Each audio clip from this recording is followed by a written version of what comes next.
Please channel को subscribe कर लीजिए और पूरा लूज एंड में अपलोड करूंगा। तब तक के लिए थैंक यू। चैनल को सब्सक्राइब कर लीजिए। स्थिर विद्युत कहते हैं। स्थिर विद्युत में आवेश स्थिर रहता है। बेंजामिन फ्रैंकलिन ने दो प्रकार के आवेशों का धनात्मक आवेश व ऋणात्मक आवेश नाम दिया है। पृष्ठ 300। समान प्रकार के अर्थात धन धन या ऋण ऋण आवेश परस्पर प्रतिकर्षित करते हैं तथा विपरीत प्रकार के आवेश परस्पर आकर्षित करते हैं। वस्तुओं का आवेशन इलेक्ट्रॉनों के स्थानांतरण के फलस्वरूप होता है।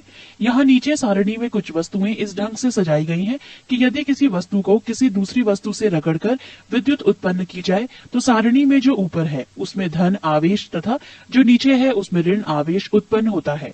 जैसे कांच को कागज के साथ रगड़ने पर कांच में धन आवेश एवं कागज में ऋण आवेश उत्पन्न हो जाता है। ए लोहा, 2 फलानेल, 3 चमड़ा, 4 मोम, 5 कांच, 6 कागज, 7 रेशम, 8 मानव शरीर, 9 लकड़ी, 10 धातु, 11 रबड़, 12 रेजिन, 13 अंबर, 14 गंधक, 15 एबोनाइट, 16 गाटा पाचा। आवेश के पृष्ठ घनत्व, सरफेस डेंसिटी ऑफ चार्ज। चालक के इकाई क्षेत्रफल पर स्थित आवेश की मात्रा को उस आवेश का पृष्ठ घनत्व कहते हैं। चालक का पृष्ठ घनत्व चालक के आकार एवं चालक के समीप स्थित अन्य चालक या विद्युत रोधी पदार्थों पर निर्भर करता है। पृष्ठ घनत्व सबसे अधिक चालक के नुकीले भाग पर होता है क्योंकि नुकीले भाग का क्षेत्रफल सबसे कम होता है। चालक, कंडक्टर, जिन पदार्थों से होकर विद्युत आवेश सरलता से प्रवाहित होता है उन्हें चालक कहते हैं, जैसे चांदी, तांबा, एल्यूमीनियम आदि। चांदी सबसे अच्छा चालक है। दूसरा स्थान तांबा का है। अचालक, नॉन कंडक्टर्स, जिन पदार्थों से होकर आवेश का वो प्रवाह नहीं होता है उन्हें अचालक कहते हैं, जैसे लकड़ी, रबड़, कागज आदि। कूलाम का नियम, कूलाम्स लॉ।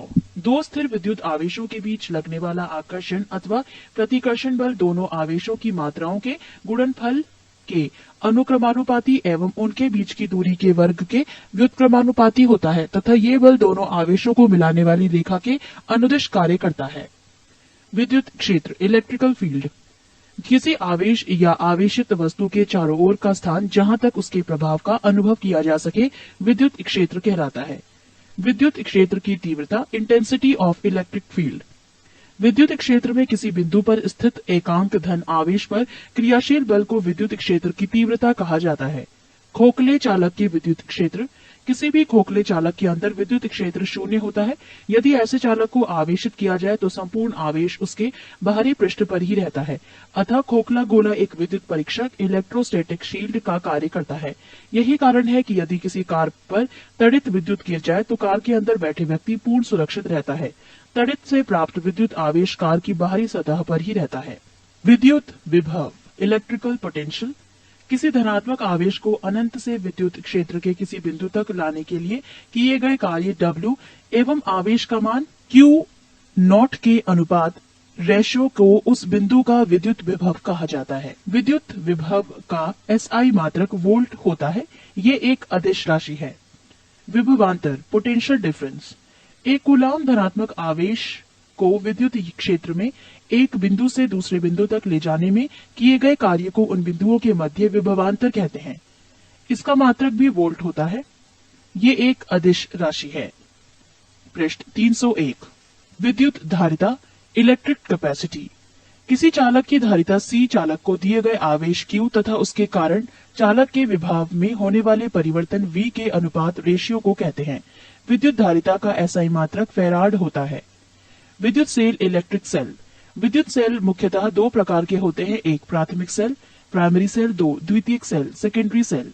प्राथमिक सेलों में रासायनिक ऊर्जा को सीधे विद्युत ऊर्जा में परिवर्तित किया जाता है। एक बार प्रयोग कर लेने के बाद ये बेकार हो जाता है। वोल्टीय सेल, लेक्लांशे सेल, डेनियल सेल, शुष्क सेल प्राथमिक सेल के उदाहरण हैं। द्वितीयक सेल में पहले विद्युत ऊर्जा को रासायनिक ऊर्जा में फिर रासायनिक ऊर्जा को विद्युत ऊर्जा में परिवर्तित किया जाता है। आवेशन चार्जिंग कर इसे बार बार प्रयोग में लाया जा सकता है। वोल्टीय सेल का आविष्कार 1799 ईस्वी में प्रोफेसर एलिजांडो वोल्टा ने किया था। इसमें जस्ते की छड़ कैथोड के रूप में, एक तांबे की छड़ एनोड के रूप में प्रयोग की जाती है। इन छड़ों को कांच के बर्तन में रखे सल्फ्यूरिक अम्ल में रखा जाता है। लेक्लांशे सेल में एनोड के रूप में कार्बन डाई छड़ एवं कैथोड के रूप में जस्ते की छड़ का प्रयोग किया जाता है। इन छड़ों को कांच के बर्तन में रखे अमोनियम क्लोराइड में रखा जाता है। लेक्लांशे सेल में एनोड के रूप में प्रयुक्त कार्बन की छड़ मैग्नीज डाइऑक्साइड व कार्बन के मिश्रण के बीच रखी जाती है। लेक्लांशे सेल को विद्युत वाहक बल यानी विभव लगभग 1.5 वोल्ट होता है। लेक्लांशे सेल का प्रयोग वहां किया जाता है जहां रुक रुक कर थोड़े समय के लिए विद्युत धारा की आवश्यकता होती है, जैसे विद्युत घंटी, टेलीफोन आदि। शुष्क सेल में जस्ते के बर्तन में मैग्नीज डाइऑक्साइड, अमोनियम क्लोराइड, नौसादर एवं कार्बन का मिश्रण भरा रहता है। इस मिश्रण के बीच में कार्बन की एक छड़ रखी रहती है। इसमें कार्बन की छड़ एनोड के रूप में एवं जस्ते के बर्तन कैथोड के रूप में कार्य करती है। इस सेल का विभव 1.5 वोल्ट होता है। 16. विद्युत धारा। विद्युत धारा किसी चालक में विद्युत आवेश के प्रवाह की दर को विद्युत धारा कहते हैं। विद्युत धारा की दिशा धन आवेश की गति की दिशा की ओर मानी जाती है। इसका एसआई मात्रक एम्पियर है। ये एक अदिश राशि है। 1 एम्पियर विद्युत धारा। यदि किसी चालक तार में 1 एम्पियर विद्युत धारा प्रवाहित हो रही है तो इसका अर्थ है कि उस तार में प्रति सेकंड 6.25 गुणा 10 की पावर 18 इलेक्ट्रॉन एक सिरे से प्रविष्ट होते हैं तथा इतने ही इलेक्ट्रॉन दूसरे सिरे से बाहर निकल जाते हैं। प्रतिरोध, रेसिस्टेंस। किसी चालक में विद्युत धारा की प्रवाहित होने पर चालक के परमाणुओं तथा अन्य कारकों द्वारा उत्पन्न किए गए व्यवधान को ही चालक का प्रतिरोध कहते हैं। इसका एसआई मात्रक ओम होता है। ओम का नियम, ओम्स लॉ। यदि चालक की भौतिक अवस्था जैसे ताप आदि में कोई परिवर्तन ना हो तो चालक के सिरों पर लगाया गया विभवांतर उसमें प्रवाहित धारा के अनुक्रमानुपाती होता है।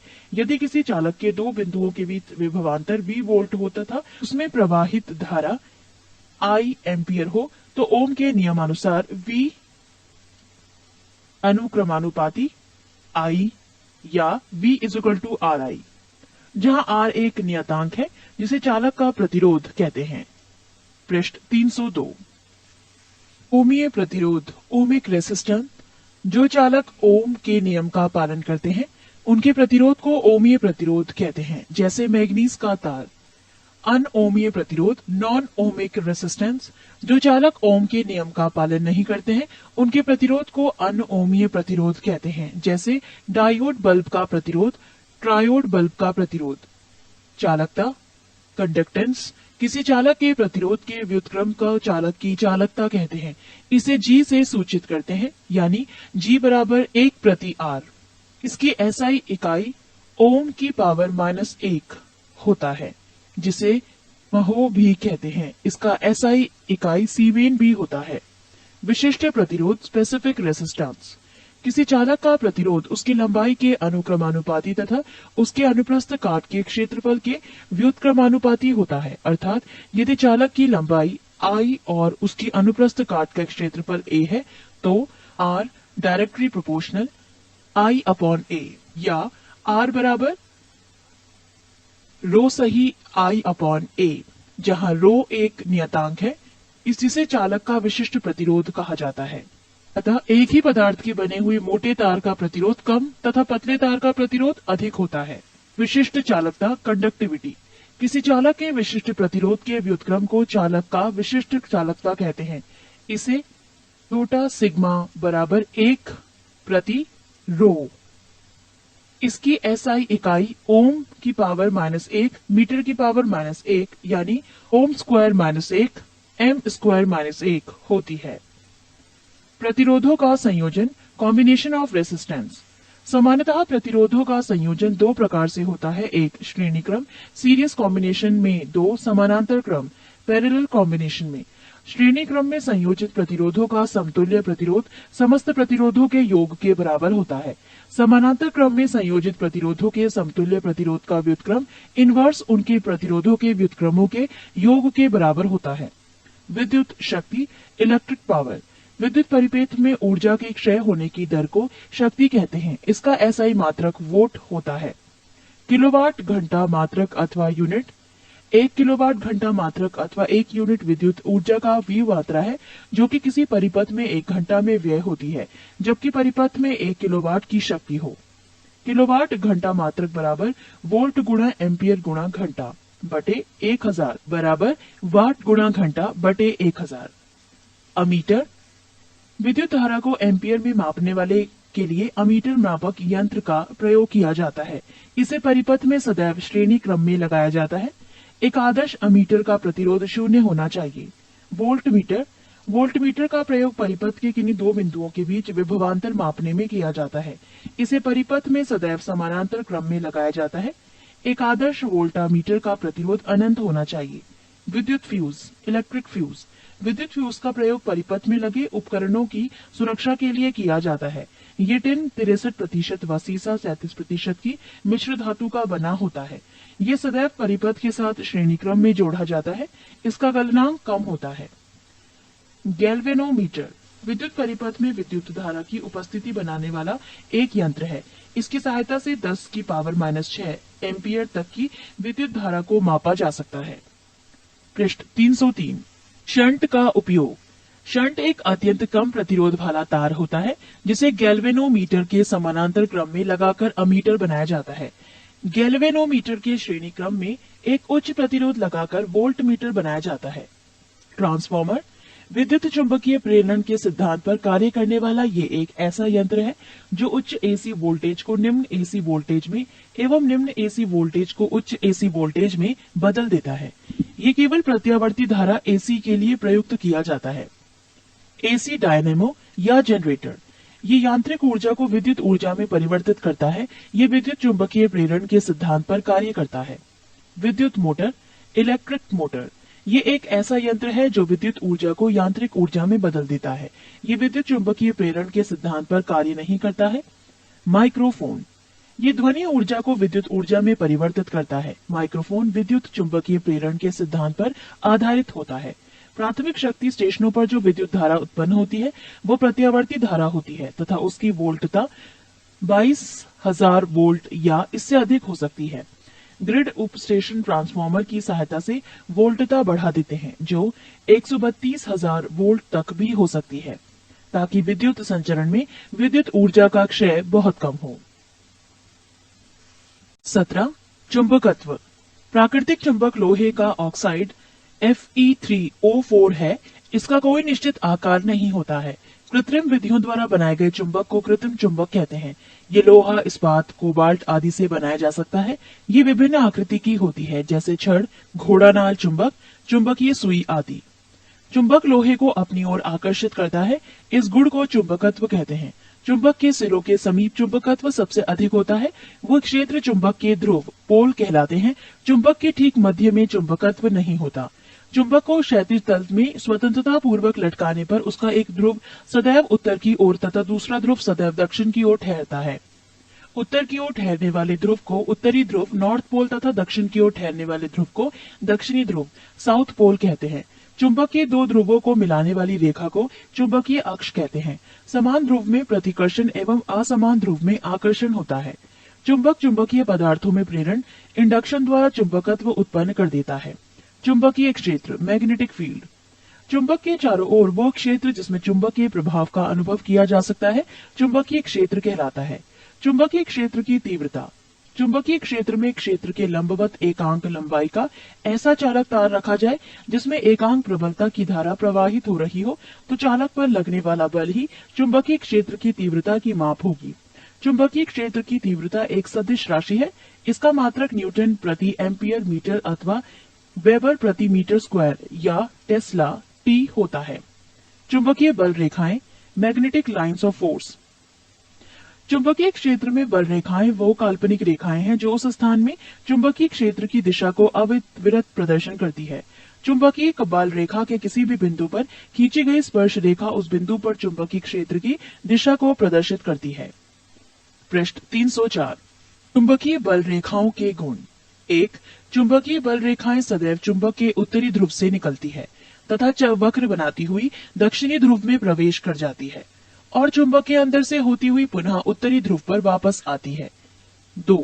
दो बल रेखाएं एक दूसरे को कभी नहीं काटती। 3. चुंबकीय क्षेत्र जहां प्रबल होता है वहां बल रेखाएं पास पास होती हैं। 4. एक समान चुंबकीय क्षेत्र की बल रेखाएं परस्पर समानांतर एवं बराबर बराबर दूरियों पर होती हैं। चुंबकीय पदार्थ मैग्नेटिक सब्सटेंसेस। 1. प्रतिचुंबकीय पदार्थ डायोमैग्नेटिक सब्सटेंसेस। प्रतिचुंबकीय पदार्थ वो पदार्थ हैं जो चुंबकीय क्षेत्र में रखे जाने पर क्षेत्र की विपरीत दिशा में चुंबकित हो जाते हैं। जस्ता, बिस्मथ, तांबा, चांदी, सोना, हीरा, नमक, जल आदि प्रतिचुंबकीय पदार्थों के उदाहरण हैं। 2. अनुचुंबकीय पदार्थ पैरामैग्नेटिक सब्सटेंसेस। अनुचुंबकीय पदार्थ वो पदार्थ हैं जो चुंबकीय क्षेत्र में रखने पर क्षेत्र की दिशा में थोड़ी सी एक से कम चुंबकीय हो जाते हैं। Platinum, chromium, sodium, aluminium, oxygen आदि इसके उदाहरण हैं। 3. लोह चुंबकीय फेरोमैग्नेटिक सब्सटेंसेस। लोह चुंबकीय पदार्थ वो पदार्थ है जो चुंबकीय क्षेत्र में रखने पर क्षेत्र की दिशा में प्रबल रूप से चुंबकित हो जाते हैं। लोहा, निकल, कोबाल्ट, इस्पात इसके उदाहरण हैं। डोमेन। लोह चुंबकीय पदार्थ में प्रत्येक परमाणु ही एक चुंबक होता है और उनमें असंख्य परमाणुओं के समूह होते हैं जिन्हें डोमेन कहते हैं। एक डोमेन में 10 की पावर 18 से 10 की पावर 21 तक परमाणु होते हैं।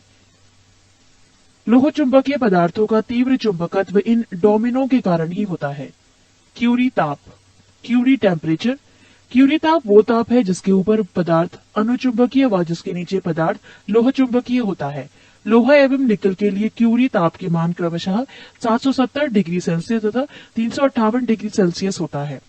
अस्थायी चुंबक बनाने के लिए नर्म लोहे का प्रयोग किया जाता है। स्थायी चुंबक बनाने के लिए इस्पात स्टील का प्रयोग किया जाता है। भू चुंबकत्व टेरेस्ट्रियल मैग्नेटिज्म।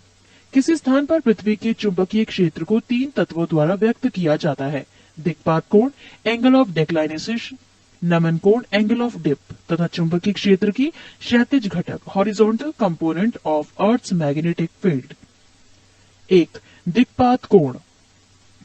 किसी स्थान पर भौगोलिक याम्योत्तर तथा चुंबकीय याम्योत्तर के बीच के कोण को दिक्पात कोण कहते हैं।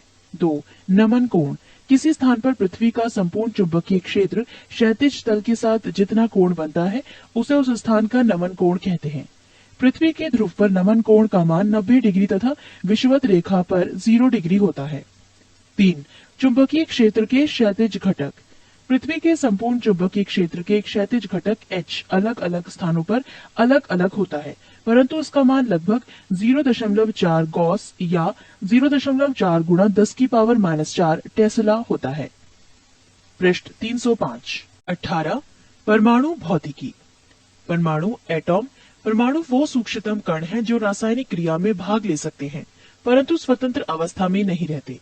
परमाणु मुख्यतः 3 मूल कणों इलेक्ट्रॉन, प्रोटॉन व न्यूट्रॉन से मिलकर बना होता है।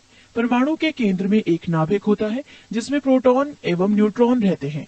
इलेक्ट्रॉन नाभिक के चारों ओर चक्कर लगाते हैं। परमाणु में प्रोटॉन एवं इलेक्ट्रॉन की संख्या समान एवं आवेश विपरीत होते हैं जिसके कारण ये उदासीन होता है। मूल कणों की विशेषताएं। कण प्रोटॉन द्रव्यमान किलोग्राम में 1.672 गुणा 10 की पावर -27 किलोग्राम। आवेश कूलाम प्लस 1.6 गुणा 10 की पावर -19। खोजकर्ता गोल्ड स्टीन। कण न्यूट्रॉन द्रव्यमान 1.675 गुणा 10 की पावर -27। आवेश कूलाम 0। खोजकर्ता चैडविक। कण इलेक्ट्रॉन द्रव्यमान 9.108 गुणा 10 की पावर -31। आवेश कूलाम -1.6 गुणा 10 की पावर -19। खोजकर्ता जे थॉमसन।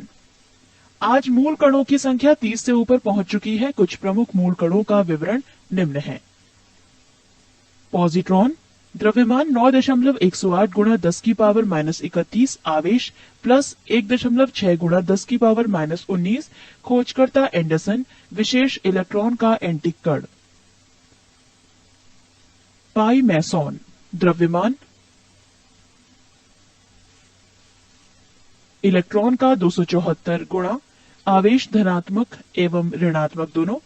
खोजकर्ता युकावा। विशेष अस्थायी जीवन काल 10 की पावर -8 सेकेंड। न्यूट्रिनो द्रव्यमान शून्य, आवेश शून्य, खोजकर्ता पाउली, विशेष डैश। फोटॉन द्रव्यमान शून्य, आवेश शून्य, खोजकर्ता आइंस्टीन, विशेष इसका वेग प्रकाश के वेग के बराबर होता है। कैथोड किरणें। कैथोड रे जब विसर्जन नलिका डिस्चार्ज ट्यूब के सिरों पर 20 किलोवोल्ट का विभवांतर लगाया जाता है और उसका दाब 0.1 मिलीमीटर पारे के स्तंभ के बराबर होता है, तो उसके कैथोड से एक इलेक्ट्रॉन पुंज बीम निकलने लगता है। इसे ही कैथोड किरण कहते हैं। अतः कैथोड किरणें केवल उच्च ऊर्जा वाले इलेक्ट्रॉनों का पुंज है। गुण। 1. कैथोड किरण को केवल गैस का प्रयोग करके पैदा किया जा सकता है। 2. कैथोड किरणों के उत्पादन में विभव का स्रोत प्रेरण कुंडली इंडक्शन कॉइल होता है, जो कम विभव के सेल से बहुत उच्च विभव प्रदान करता है। ये पारस्परिक प्रेरण के सिद्धांत पर कार्य करता है। 3. कैथोड किरणें अदृश्य होती हैं और सीधी रेखाओं में चलती हैं। 4. कैथोड किरणें ऋणात्मक होती हैं, इसलिए ये कैथोड से एनोड की तरफ गमन करती है। ये इलेक्ट्रॉन की बनी होती है और अपनी सतह के लंबवत निकलती है। 5. कैथोड किरण का वेग प्रकाश के वेग का 1/10 गुना होता है। 6. ये किरण विद्युत एवं चुंबकीय क्षेत्र में विक्षेपित होती है। 7. ये गैसों को आयनीकृत कर देती है एवं धातु पर ऊष्मीय प्रभाव दिखलाती है। 8. ये फोटोग्राफिक प्लेट को प्रभावित करती है। 9. इसकी वेदन क्षमता कम होती है। ये पतली धातु की चादर से पार कर जाती है। 10. कैथोड किरणें जब विद्युतीय क्षेत्र से होकर लंबवत गुजरती है तो इसका रास्ता परवलयाकार होता है। नोट: जब कैथोड किरणें किसी उच्च परमाणु क्रमांक वाली धातु जैसे टंगस्टन पर गिरती है तो ये एक्स किरणें उत्पन्न करती है। प्रश्न 306। धनात्मक किरणें, पॉजिटिव और कैनाल रेज। विसर्जन नालिका में यदि छिद्र युक्त कैथोड प्रयुक्त किए जाए तो इनसे निकलने वाली किरणें कैथोड किरणों के ठीक विपरीत दिशा में विक्षेपित हो जाती है और एनोड की ओर से कुछ किरणें निकलती हैं। अतः ये एनोड से निकलने वाली धनावेशित किरणें हैं। इनका पता 1886 ईस्वी में गोल्डस्टीन ने लगाया था। गुण। 1. ये किरणें धनावेशित होती हैं। 2. ये प्रतिदीप्ति तथा स्फुरदीप्ति उत्पन्न करती है। 3. ये विद्युत व चुंबकीय क्षेत्र में विक्षेपित हो जाती है। Diode valve. वैज्ञानिक फ्लेमिंग द्वारा सन 1904 ईस्वी में निर्मित ये एक ऐसी निर्वात नालिका है जिसमें केवल 2 ही इलेक्ट्रोड, तंतु एवं प्लेट होते हैं। तंतु टंगस्टन का एक पतला तार होता है जिस पर बेरियम ऑक्साइड का लेप होता है।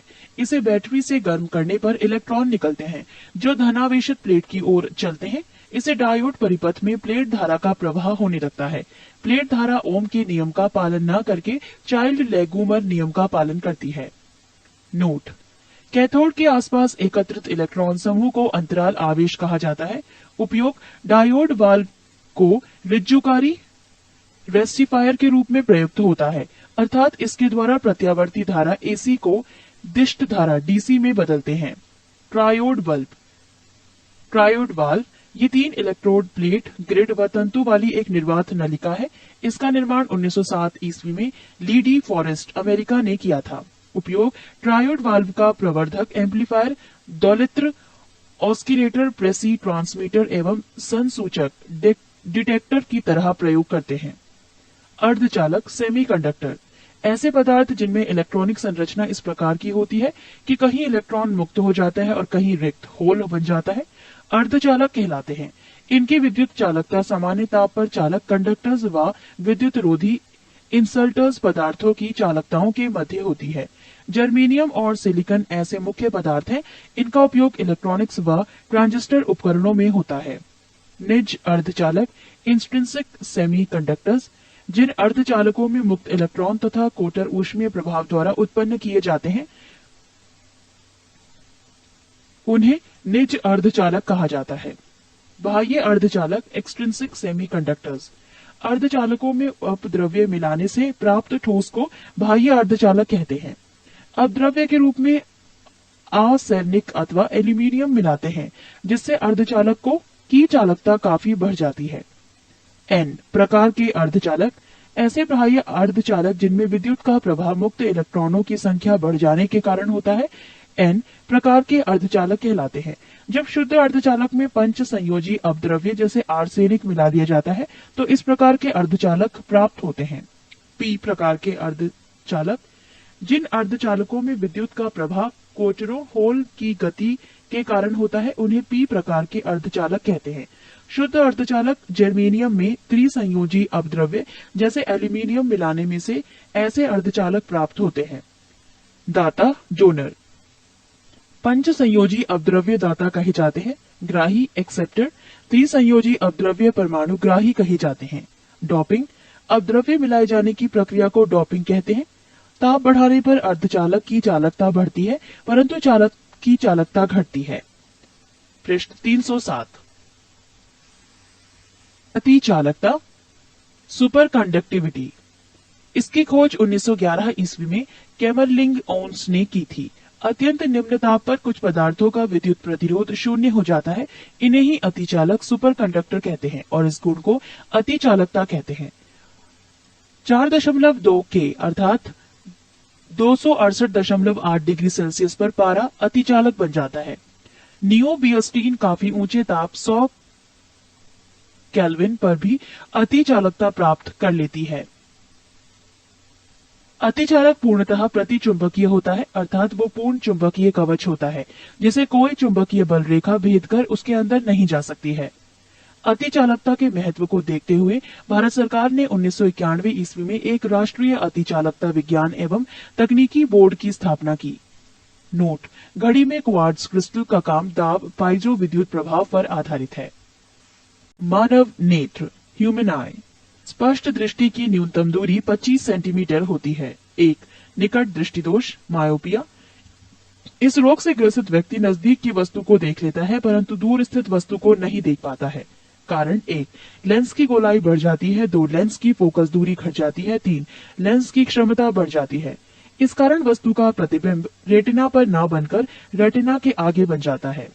रोग का निवारण: निकट दृष्टि दोष के निवारण के लिए उपयुक्त फोकस दूरी के अवतल लेंस का प्रयोग किया जाता है। पृष्ठ 299। 2. दूर दृष्टि दोष हाइपरमेट्रोपिया।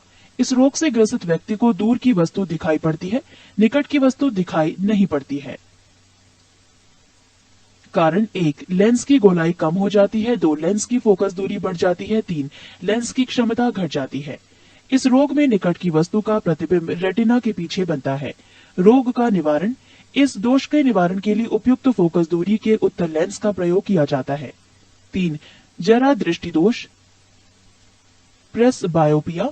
वृद्धावस्था के कारण आंख की सामंजस्य क्षमता घट जाती है या समाप्त हो जाती है जिसके कारण व्यक्ति ना तो दूर की वस्तु और ना निकट की ही वस्तु देख पाता है। रोग का निवारण: इस रोग के निवारण के लिए द्विफोकसी लेंस, उभयातल लेंस या बाईफोकल लेंस का उपयोग किया जाता है। 4. दृष्टि वैषम्य या अबिंदुकता एस्टिग्मेटिज्म। इसमें नेत्र क्षैतिज दिशा में तो ठीक देख पाता है परंतु ऊर्ध्व दिशा में नहीं देख पाता है। इसके निवारण हेतु बेलनाकार लेंस, सिलेंड्रिकल लेंस का प्रयोग किया जाता है। नोट: 1. रेटिना की शंकु क्रॉन्स कोशिका से रंग व एवं छड़ रॉड्स कोशिका से प्रकाश की तीव्रता का आभास होता है। 2. जब आंख में धूल जाती है तो उसका नेत्र श्लेष्मता कंजक्टिविया अंग सूज जाता है और लाल हो जाता है। 3. आंख के रंग से मतलब आयरस के रंग से होता है। सूक्ष्मदर्शी तथा दूरदर्शी माइक्रोस्कोप एंड टेलीस्कोप। सरल सूक्ष्मदर्शी: ये कम फोकस दूरी का उत्तल लेंस होता है। इसमें वस्तु का आकार वस्तु द्वारा नेत्र पर बनाए गए दर्शन कोण पर निर्भर करता है। दर्शन कोण जितना छोटा होता है उतना ही वस्तु छोटी दिखाई पड़ती है। सरल सूक्ष्मदर्शी का आवर्धन क्षमता m बराबर 1 प्लस d/5, जहां d बराबर 25 सेंटीमीटर, f बराबर लेंस की फोकस दूरी। संयुक्त सूक्ष्मदर्शी कंपाउंड माइक्रोस्कोप: इसमें एक ही अक्ष पर 2 उत्तल लेंस लगे होते हैं। जो लेंस वस्तु की ओर होता है उसे अभिदर्शक लेंस ऑब्जेक्टिव लेंस और जो आंख के समीप होता है उसे अभिनेत्र लेंस आई लेंस कहते हैं। अभिदृश्यक लेंस के का द्वारक मुख्य व्यास अभिनेत्र लेंस की अपेक्षा छोटा होता है। नेत्रिका तथा अभिदृश्यक में जितनी ही कम फोकस दूरी के लेंसों का उपयोग होता है उसकी आवर्धन क्षमता उतनी ही अधिक होती है। दूरदर्शी टेलीस्कोप: इसमें 2 उत्तल लेंस होते हैं। अभिदृश्यक लेंस की फोकस दूरी नेत्रिका लेंस से अधिक होती है। अभिदृश्यक लेंस अधिक द्वारक का होता है जिससे ये दूर से आने वाले प्रकाश की अधिक मात्रा को एकत्रित करता है।